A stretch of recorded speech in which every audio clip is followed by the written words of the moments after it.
और हे अर्जुन, जो पुरुष मन से इंद्रियों को वश में करता है, उसके अनसक्त हुआ कामंद्रियों से कर्म योग का उच्चारण करता है, वह श्रेष्ठ है। इसलिए तू शास्त्र विधि से नियत किए हुए स्वधर्म रूप कर्मों को कर, क्योंकि कर्म ना करने की अपेक्षा कर्म करना श्रेष्ठ है, तथा कर्म ना करने से तेरा शरीर निर्भय भी नहीं सिद्ध होगा। हे अर्जुन, बंधन के भय से भी कर्मों का त्याग करना योग्य नहीं है, क्योंकि यज्ञ अर्थात विष्णु के निमित्त किए हुए कर्म के सिवा अन्य कर्मों में लगा हुआ यह मनुष्य कर्मों द्वारा बनता है। इसलिए हे अर्जुन, आसक्ति रहित हुआ उस परमेश्वर को निमित्त कर्म का भली प्रकार उच्चारण कर। कर्म ना करना तू पाप को भी प्राप्त होगा, क्योंकि प्रजापति ब्रह्मा ने आदि में यज्ञ सहित प्रजा को रचकर कहा कि इस यज्ञ द्वारा तुम लोग प्राप्त हो, और यह यज्ञ तुम लोगों का इच्छित कामनाओं के देने वाला होवे। तब तथा तुम लोग इस यज्ञ द्वारा देवताओं की उन्नति करो। हे देवगण, देवता लोग तुम लोगों की उन्नति करे, इस प्रकार आपस में कर्तव्य समझकर उन्नति करते हुए परम कल्याण को प्राप्त होवेंगे, तथा यज्ञ द्वारा बढ़ाए हुए देवता लोग तुम्हारे लिए बिना मांगे ही प्रिय भोगों को देंगे। अक्षर परमात्मा सदा ही यज्ञ में प्रतिष्ठा है। हे पार्थ, जो पुरुष इस लोक में इस प्रकार चलाए हुए सृष्टि चक्र के अनुसार नहीं बरतता, अर्थात शास्त्र अनुसार कर्मों को नहीं करता, वे इंद्रियों के सुख भोगने वाला पापयु पुरुष व्यर्थी जीता है।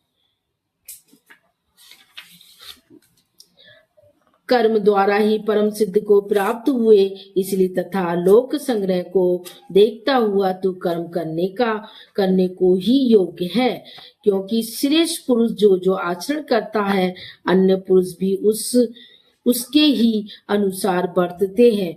वह पुरुष जो कुछ प्रमाण कर देता है, लोग भी उसी के अनुसार बरतते हैं। इसलिए हे अर्जुन, यद्यपि मुझे तीनों लोकों में कुछ भी कर्तव्य नहीं है, वह किंचित भी प्राप्त होने योग्य वस्तु अप्राप्त नहीं है, तो भी मैं कर्म में ही बरतता हूँ।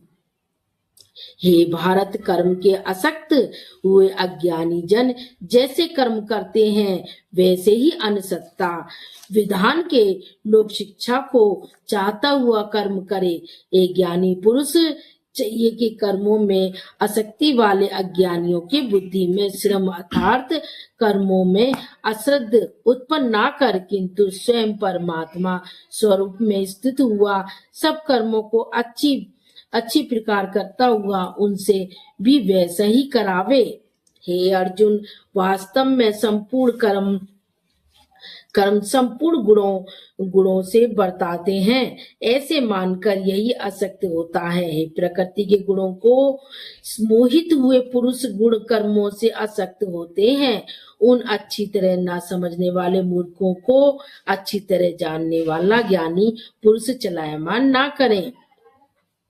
हे अर्जुन, जो कोई भी मनुष्य दोष बुद्धि से रोहित श्रद्धा से युक्त हुए सदा ही मेरे इस मत के अनुसार बरतते हैं, वे पुरुष संपूर्ण कर्मों से छूट जाते हैं, क्योंकि अच्छी तरह आचरण किए हुए दूसरों के धर्म के गुण रहित भी अपना धर्म अति उत्तम है। अपने धर्म में मानना ही कल्याणकारक है, और दूसरों का धर्म भय को देने वाला है।